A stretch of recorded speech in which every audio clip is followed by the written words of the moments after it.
তাফসীর মাহফিলে ওয়াজ মাহফিলে আসলে ঈমান এত বেড়ে যায়, হাত তুলতে বলবেন ঠ্যাং তুলে ফেলবে। এখান থেকে যাবার পরে আগে যা ছিল তাই। আরো আসতে বলেন। আমাদের অবস্থা এখন কিন্তু ঠিক তাই।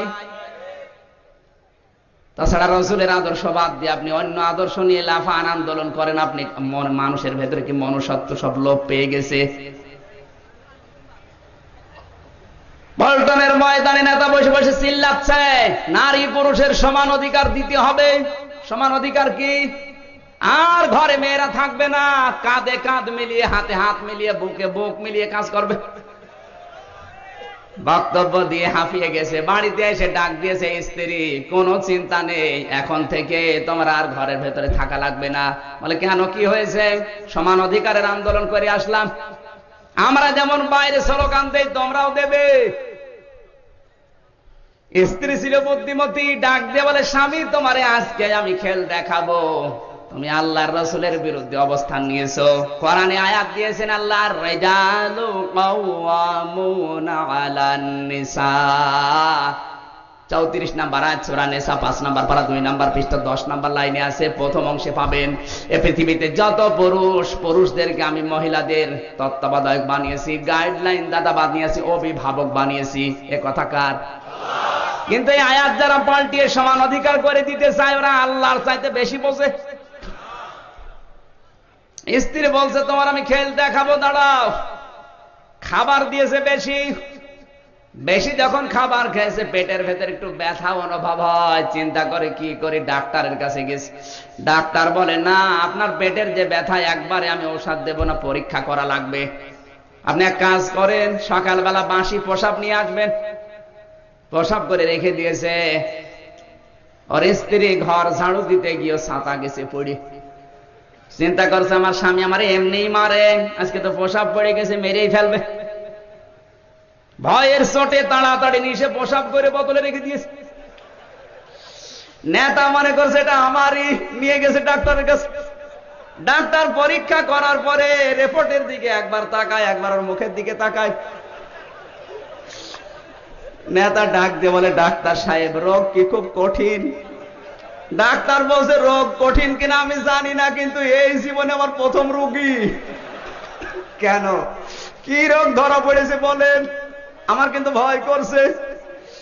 ডাক্তার বলছে ওই নার্স কোথায় আছে, এটাকে বাতাস দাও।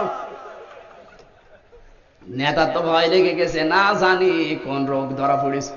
ডাক দিয়ে বলে ডাক্তার সাহেব বলেন না কেন, রোগ কি খুব কঠিন? ডাক্তার বলছে না, রোগ কঠিন কিনা বলতে পারি না, তে কেবল 9 মাস। নেতা চিন্তা করছে 9 মাস, তার মানে আর বাকি আছে 1 মাস 10 দিন। ডাক দিয়ে বলে ডাক্তার সাহেব কি বলেন? মানে হ্যাঁ এই দেখো রিপোর্ট। আমি তো কথা বলি না, রিপোর্টে কথা বলছে। তোমার 9 মাস আর 1 মাস 10 দিন পরে সন্তান হবে। নেতা চিন্তা করছে আল্লাহ জীবনেও তো এই সম্মুখীন হয়নি, এবার সন্তান হতে গেলে বাঁচবো তো। এক দৌড়ে বাড়িতে গিয়ে বলছে স্ত্রী কোথায়? বলছে কেন? বলছে আমার 9 মাস। 9 মাস মানে এই দেখো রিপোর্ট। ডাক্তার তো মিথ্যা বলেনি, একেবারে রিপোর্ট বের হয়েছে কম্পিউটার দিয়ে। তোমার তো পরপর 3টা সন্তান হয়েছে, ছেলে মেয়ে জন্ম দেওয়া কেমন কঠিন তুমি তো জানো। আমার একটু বলো তো কেমন কষ্ট হয়, আমি কি এবার বাঁচবো? স্ত্রী ডাক দিয়ে বলে নেতা পল্টনের ময়দানে লাফাচ্ছিলে, রাসূলের আদর্শের বিরুদ্ধে কথা বলছিলে, কোরআনের আয়াত পরিবর্তনের চেষ্টা করছিলে, সমান অধিকার দিতে হবে। এই তোমার সমান অধিকার।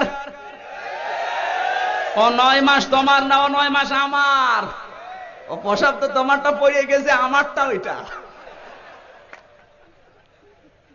তুমি যদি আসলে এই সমান অধিকার দিতে চাও তাহলে আমার অধিকারটা ফিরিয়ে দাও। আমি 9 মাস না 10 মাস 10 দিন সন্তান পেটে রাখি, তুমি তো শুনেই ভয় পাও, আর আমি বাস্তবে রাখি। এবছরে আগামীতে সন্তান নিতে হলে তোমার নেওয়া লাগবে। 2 নাম্বার, আমি ডেলিভারির কষ্ট সহ্য করি, কেউ টের পায় না, এটা তোমাকে করা লাগবে। 2 থেকে 2.5 বছর পর্যন্ত আমি দুধ পান করাই, কেউ এই জ্বালা নেয় না, এটা আমি সহ্য করি। আসল কাজগুলো সব আমাদের ভাগে, আর সহজ কাজগুলো তোমরা করে সমান অধিকার দিতে চাও। আমরা ঘরের কাজও করব, বাইরের কাজও করব, আমাদের পাগল পেয়েছে। কথা বলছে না কেন? নবীজি জানিয়েছেন মেয়েদের কাজ কারবার সব ঘরমুখী।